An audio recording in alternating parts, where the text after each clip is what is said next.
नमस्कार साथियों, मैं गोविंद मालवीय आपका हार्दिक स्वागत करता हूं। जैसा कि आप जानते हो कि हम राजस्थान के भूगोल का अध्ययन लगातार कर रहे हैं। जो छात्र पहली बार जुड़े हैं कॉम्पिटिटर, वह प्लेलिस्ट में जाकर सारे वीडियोस देख सकते हैं। हमने राजस्थान के भूगोल की बारी बारी से हर एक बिंदु की चर्चा की है जो कंपटीशन एग्जाम के लिहाज से काफ़ी महत्वपूर्ण है। और हमारी जो चर्चा है वह चलते चलते यहाँ तक आ पहुँची थी कि हमने सबसे पहले राजस्थान के परिचय से शुरुआत की थी और परिचय से लगाकर उसके बाद में राजस्थान के उपनाम, नाम, भौगोलिक प्रदेश अर्थात भौतिक प्रदेश, अपवाह तंत्र अर्थात नदियों से संबंधित सारे मुद्दे और उसके बाद में बहुउद्देशीय परियोजनाओं के बारे में चर्चा की थी। अब हमारा टॉपिक चल रहा है वह है राजस्थान में मृदा और उसके प्रकार। लास्ट 2-3 वीडियोस के अंदर हमने मृदा की एक एक यानी मिट्टी की एक एक चीज बारीकी से देखी है। आज मिट्टी से संबंधित कुछ अन्य बातों की हम चर्चा कर लेते हैं। देखिए, आपने पीएच मान जरूर सुना होगा। पीएच मान एक बार सोच के देखिए होता क्या है। देखिए, पीएच मान भूगोल की भाषा में जो है वह होता है मिट्टी का प्रकार कैसा है। मिट्टी उपजाऊ है, अनुपजाऊ है। सीधे शब्दों में कहें भूगोल की भाषा में तो मिट्टी उदासीन है या अम्लीय है या क्षारीय है। देखिए, पीएच मान जो होता है वह 0 से 14 के मध्य निर्धारित किया जाता है और इसके बीच में जो सबसे अच्छी मिट्टी मानी जाती है उसका पीएच मान 7 होता है। यानी 0 से 7 के मध्य जो मिट्टी होगी वह कम उपजाऊ मानी जाएगी, जिसे अम्लीय मिट्टी कह सकते हैं। ठीक है, और 7 के आसपास यानी 7, 8, 9 या फिर 5, 6, 7 समथिंग ये मिट्टी होती है तो यह उपजाऊ के दृष्टिकोण से, आई मीन टू से कृषि के दृष्टिकोण से काफी अच्छी मानी जाती है और 7 तो सबसे बेस्ट मानी जाती है। यानी जो जिस मिट्टी का मान जो है पीएच 7 है तो वह सबसे उपजाऊ मिट्टी मानी जाती है और जिस मिट्टी का मान 0 या 0.1 है तो समझ लीजिए वह मिट्टी अम्लीय है। ठीक है, या फिर उस मिट्टी का जो पीएच मान है वह करीब 12, 13, 14 के आसपास है तो समझ लीजिए वह क्षारीय मिट्टी है। तो 0 से 7 के मध्य जो मिट्टी होती है वह अम्लीय कहलाती है और 7 वाली जो मिट्टी होती है जिसका पीएच मान 7 होता है वह उदासीन मिट्टी जो काफी उपजाऊ मानी जाती है और 7 से 14 के मध्य क्षारीय मिट्टी मानी जाती है। ठीक है, यह मिट्टी का जो है पीएच मान होता है। अक्सर एग्जाम में, कंपटीशन एग्जाम में इसको पूछा जाता है तो थोड़ा सा अलर्ट रहिएगा। देखिए, मिट्टी के पीएच मान के आधार पर मिट्टी को 3 भागों में बांटा गया है। एक उदासीन मिट्टी, दूसरी अम्लीय मिट्टी और तीसरी क्षारीय मिट्टी। अभी यही समझा रहा था मैं आपको। उदासीन मिट्टी जिसका पीएच मान होता है 7 वह काफी उपजाऊ मानी जाती है और अम्लीय मिट्टी जिसका पीएच मान जो है वह 0 से 7 के मध्य होता है उसे अम्लीय मिट्टी कहा जाता है और क्षारीय मिट्टी जिसका पीएच मान 7 से 14 के मध्य होता है वह क्षारीय मिट्टी कहलाती है। देखिए, अम्लीय मिट्टी को उपजाऊ बनाने के लिए जस्ते का चूर्ण और चूना और फास्फोरस मिलाना चाहिए जिससे मिट्टी की उपजाऊपन बढ़ जाता है क्योंकि उसमें एसिडिटिक तत्व हैं, अम्लीय चीज़ें हैं। इस कारण से जस्ते का चूर्ण और चूना और फास्फोरस मिलाना चाहिए। तथा अगर मिट्टी क्षारीय है जिसका पीएच मान 7 से 14 के मध्य है तो उसमें जिप्सम का प्रयोग करना चाहिए ताकि मिट्टी का उपजाऊपन बना रहे या मिट्टी उपजाऊ हो जाए। ठीक है, तो ये पीएच मान के आधार पर मिट्टी को 3 भागों में बांटा गया है। उदासीन पीएच मान 7, अम्लीय जिसका पीएच मान 0 से 7 के मध्य और क्षारीय जिसका पीएच मान 7 से 14 के मध्य निर्धारित किया गया है। अब कुछ अन्य बातें जो मिट्टी से संबंधित रह गई थी, मृदा से संबंधित, वह है सबसे महत्वपूर्ण चीज है मृदा की समस्या है। देखिए, मिट्टी को लेकर देखिए मिट्टी की हम बात क्यों करते हैं भूगोल में, क्योंकि मिट्टी ही वो एक ऐसा तत्व है, ऐसी चीज है जिसके अंदर जो है सिंचाई की जाती है, खेती की जाती है और आपको पता है कि सिंचाई, खेती कितनी महत्वपूर्ण चीज है आज के मानव जीवन में। इसलिए हम मिट्टी की चर्चा कर रहे हैं। तो मिट्टी में बहुत सारी समस्याएं होती हैं। मोटे तौर पर वैसे मैंने सारी समस्याएं नहीं ले रखी हैं यहाँ पर, लेकिन जो हमारा देखिए उद्देश्य यहाँ पर मिट्टी की रिसर्च या खुदाई करना नहीं है। हमारा मेन उद्देश्य जो है, मुख्य जो एम है वह यह है कि जो कंपटीशन एग्जाम में जो प्रश्न पूछे जाते हैं उन पर विशेष तौर से जोर देना। देखिए, मृदा की समस्याओं में सबसे पहली समस्या है मृदा का अपरदन। मृदा का अपरदन यानी मिट्टी का कटाव, इसको हम दूसरी भाषा में मृदा की रेंगती हुई मृत्यु भी कह सकते हैं, मृदा का क्षय रोग भी कह सकते हैं। यानी मृदा का अपरदन यानी मिट्टी का कटाव, जो मृदा की यानी मिट्टी की रेंगती हुई मृत्यु भी कह सकते हैं, मिट्टी का क्षय रोग भी कह सकते हैं उसको। देखिए, मिट्टी का अपरदन, मृदा का अपरदन कई प्रकार से होता है, जैसे क्षैतिज अपरदन यानी सीधे सरफेसली उसका अपरदन यानी ऊपर वाली परत उसका मिट्टी की जो समस्या है वह क्रिएट करती है। क्षैतिज यानी ऊपर से मिट्टी का कटाव होता है, और ऊपर से मिट्टी का कटाव दो ही चीजों से होता है, वायु या जल द्वारा, या तो पानी के बहाव द्वारा या हवा के बहाव द्वारा। आपने देखा होगा पश्चिमी राजस्थान में सबसे ज्यादा यह होता है, जहां पर हवाएं चलती हैं, गर्म हवाएं चलती हैं।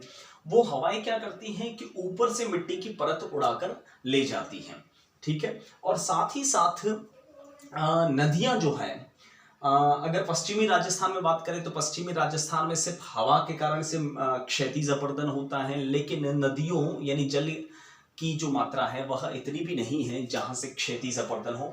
लेकिन जो पूर्वी राजस्थान की बात करें तो वहां पर मिट्टी का अपरदन जो है वह विशेष तौर से नदियों के माध्यम से होता है, और नदी भी अपने साथ में मिट्टी की ऊपरी परत बहाकर ले जाती है। अब दूसरा जो मिट्टी का अपरदन है उसे ऊर्ध्वाधर अपरदन कह सकते हैं। ऊर्ध्वाधर अपरदन जिसमें बड़े बड़े गड्ढे बन जाते हैं। बहुत सारी ऐसी नदियां हैं जो मतलब यूं समझ लीजिए उनका जो वेग है, रफ्तार है, काफी तेज होती है, और वह अत्यधिक मिट्टी का कटाव करती हैं। बिल्कुल आपने सही पहचाना, सही सोच रहे हो। जैसे चंबल नदी, चंबल नदी जो है वह ऊर्ध्वाधर अपरदन करती है, वह क्षैतिज अपरदन नहीं करती। बाकी नदियां जो हैं वह पैरेलल चलती हैं तो क्षैतिज अपरदन करती हैं, ऊपर से मिट्टी उड़ाती है। लेकिन चंबल नदी जो है वह ऊर्ध्वाधर अपरदन, बड़े बड़े गड्ढे बनाती हैं। उसको हम दूसरी भाषा में अवनालिका अपरदन भी कहते हैं। जो काफी गहराई वाले खड्डे होते हैं उन्हें बीहड़ क्षेत्र कहा जाता है। और चंबल नदी जहां जहां बहती हैं वहां पर मैंने आपको बताया भी था पिछली वीडियो सीरीज के अंदर जब हम नदियों की बात कर रहे थे, तो करौली है वह डांग क्षेत्र भी कहलाता है, डांग की जो है जमीन कहलाती है, ठीक है। और बीहड़ को डाकुओं की भूमि कहते हैं, और ये बीहड़ सबसे ज्यादा चंबल नदी के द्वारा बनाए जाते हैं, और ये सबसे ज्यादा अवनालिका अपरदन करती हैं, यानी मिट्टी का कटाव करती है, काफी गहराई में करती है, जिसको हम भूगोल की भाषा में ऊर्ध्वाधर अपरदन भी कहते हैं, ठीक है। ये विशेष तौर से सवाई माधोपुर, धौलपुर और करौली में सबसे ज्यादा होता है। इस जमीन को जो ये अवनालिका अपरदन होता है उसको भूगोल की भाषा में उत्कात भूमि कहते हैं या बेडलैंड कहते हैं। वहाँ किसी भी प्रकार की खेती नहीं होती। बेडलैंड है डाकू की जो है शरण स्थली है, ठीक है। तो वहां पर कुछ भी उपजाऊ चीजें नहीं उगती। तीसरा जो मिट्टी का अपरदन होता है वह होता है चादरी अपरदन। चादरी अपरदन जो है विशेष तौर से पर्वतीय क्षेत्रों में होता है, जिसमें बड़ी बड़ी चट्टानें जो होती हैं, बड़े बड़ी जो मिट्टी के ढेले होते हैं, पर्वत होते हैं, पर्वतों के जो पत्थर होते हैं वह टूट टूट के नीचे गिर जाते हैं। स्पेशली बारिश के समय आपने सुना ही होगा, पढ़ा भी होगा टीवी चैनल पे या फिर अखबारों में कि पर्वतीय क्षेत्रों में बारिश के वक्त स्पेशली सिरोही और राजसमंद में बड़े बड़े भूसंकलन होते हैं। उसको कहते हैं एक तरह से चादरी अपरदन। तो ये अपरदन के जो है वह 3 प्रकार है मोटे तौर पर, जो मिट्टी की सबसे पहली समस्या मानी जाती है। इससे मिट्टी का कटाव बहुत ही जोर शोर से होता है। दूसरा मिट्टी की जो समस्या है वह मरुस्थलीकरण है। आपने भी देखा होगा आजकल जो है इंसान बड़ी तेजी से, इतना रफ्तार से बढ़ रहा है। हालांकि कुछ 3-4 महीने कोविड जैसी बीमारी ने उस पर रोक लगा रखी थी, लेकिन वास्तव में ऐसा नहीं है। अब वापस स्टार्ट हो चुका है, और इससे पहले तो हद ही कर डाली थी। मनुष्य लगातार पेड़ों को काट रहा है, लगातार पर्वतों को तोड़ रहा है अपने स्वार्थ के लिए।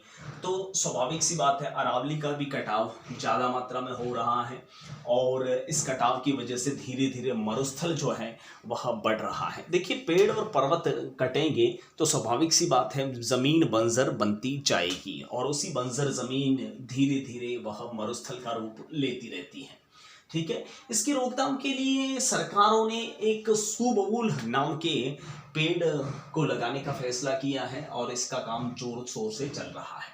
मिट्टी की तीसरी समस्या जो है वह है खरपतवार। मुझे नहीं लगता कि इसको ज्यादा समझाने या समझने की जरूरत है, आपको भी पता है कि ये मिट्टी की मुख्य समस्या है खरपतवार। देखिए, मिट्टी के अंदर इंसान जो है फसल बोता है और फसल बोता है तो वह जो है उस फसल के जरिए अनाज या फिर बीज लेने की कोशिश करता है, लेकिन फसलों के साथ साथ खरपतवार भी उगती हैं। तो खरपतवार ऐसा तो है नहीं है कि वह स्वतः ही बिना मिट्टी के, बिना जरूरत के वह बड़ी होती रहे, वह भी तो मिट्टी से कुछ न कुछ लवणीय तत्व वगैरह लेते हैं।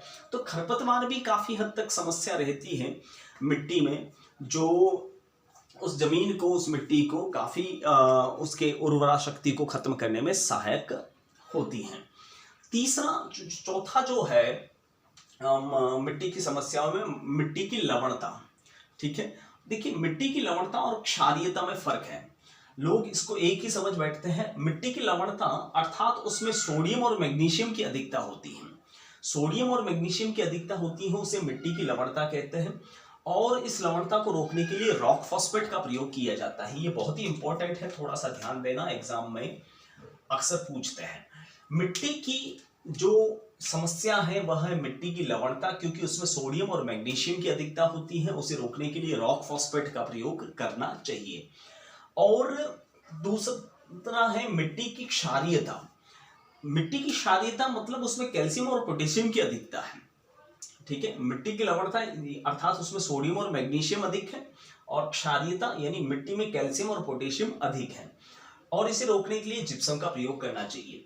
देखिए, मिट्टी की लवणता और क्षारीयता को हमारे राजस्थान में लोकल भाषा में थारा, मगरा, रेह या कल्लर कहा जाता है। थोड़ा सा ध्यान देना, अक्सर ये चीजें पटवारी कांस्टेबल में अधिकतर पूछते हैं कि थारा, मगरा, रेह या कल्लर क्या है। तो मतलब वह एक मिट्टी का प्रकार है जिस मिट्टी में लवणता या क्षारीयता ज्यादा होती है, उसे थारा, मगरा, रेह या कल्लर कहा जाता है। ठीक है, अब कुछ मिट्टी से जुड़ी हुई अन्य बातें, आज मिट्टी का टॉपिक भी हम समाप्त कर लेते हैं। इनमें से कुछ एग्जाम में और भी चीजें आ सकती हैं, अदर मैटर, मिट्टी के बारे में अन्य बातें, महत्वपूर्ण तथ्य। SHC अर्थात मृदा स्वास्थ्य कार्ड परियोजना, SHG मृदा स्वास्थ्य कार्ड परियोजना 19 फरवरी 2015 को लॉन्च की गई थी सूरतगढ़ गंगानगर से, हमारे माननीय प्रधानमंत्री नरेंद्र जी मोदी साहब द्वारा, जिसमें 14 करोड़ किसानों को जो है वह SHC कार्ड डिस्ट्रीब्यूट किया गया, उसे कार्ड दिया गया। मृदा स्वास्थ्य कार्ड परियोजना 19 फरवरी 2015, स्पेशली ध्यान रखना, सूरतगढ़ से स्टार्ट की थी नरेंद्र मोदी साहब ने। 14 करोड़ किसानों को कार्ड दिया गया। नेक्स्ट पॉइंट है मरुस्थल वृक्षारोपण अनुसंधान केंद्र, पूछा जा सकता है। मरुस्थल वृक्षारोपण अनुसंधान केंद्र है जोधपुर में, जो 1952 में बनाया गया था। मरुस्थल वृक्षारोपण एवं अनुसंधान केंद्र। सर्वाधिक बंजर भूमि पूछें तो आपका उत्तर होगा जैसलमेर। सबसे कम बुवाई वाला क्षेत्र यानी जहां पर कम बीज बोया जाता है वो भी है जैसलमेर। सबसे ज्यादा परती भूमि पूछें तो आपका उत्तर होगा जोधपुर। सबसे ज्यादा जो व्यर्थ पठारी भूमि पूछे तो आपका उत्तर होगा राजसमंद। और ये महत्वपूर्ण है, पूछा जा सकता है केंद्रीय भू संरक्षण बोर्ड, तो आपका उत्तर होगा केंद्रीय भू संरक्षण बोर्ड है वह जयपुर और सीकर में है। राज्य में मिट्टी परीक्षण प्रयोगशाला पूछें तो जयपुर और जोधपुर। मिट्टी परीक्षण प्रयोगशाला जयपुर और जोधपुर। पणो, देखिए सबसे पुराना राज्य में मिट्टी परीक्षण जो प्रयोगशाला है वह जोधपुर में है, उसके बाद में जयपुर में बनाई गई थी, ये भी थोड़ा ध्यान रखना। पणो किसको कहते हैं, ऐसी चीजें पटवारी कांस्टेबल में अक्सर पूछते रहते हैं। पणो जो है वह तालाब व गड्ढों के सूखने के बाद में उसके ऊपर जो उपजाऊ परत, जो मिट्टी की परत बन जाती है, जो उपजाऊ होती है, उसे कहते हैं पणो। ठीक है, मतलब तालाब और गड्ढे जो होते हैं बड़े बड़े, वो सूख जाते हैं और उसके ऊपर जो परत जमती है उपजाऊ मिट्टी की, उसे कहते हैं पणो। चाही जो है वह राजस्व के दृष्टिकोण से, रेवेन्यू के दृष्टिकोण से एक सिंचित भूमि है, उसे चाही कहा जाता है। तो मिट्टियों से संबंधित सारी बातें हमने इस सीरीज के अंदर कवर कर ली हैं दोस्तों। तो इस सीरीज के अंदर बहुत ही महत्वपूर्ण चीजें हम लगातार चर्चा में ला रहे हैं। आप वीडियो को अधिक से अधिक लाइक कीजिए, शेयर कीजिए, हौसला अफजाई कीजिए। अभी मैं आपसे फिर इस वीडियो में विदा लेता हूं। तब तक के लिए जय हिंद, नमस्ते, वंदे मातरम, थैंक यू।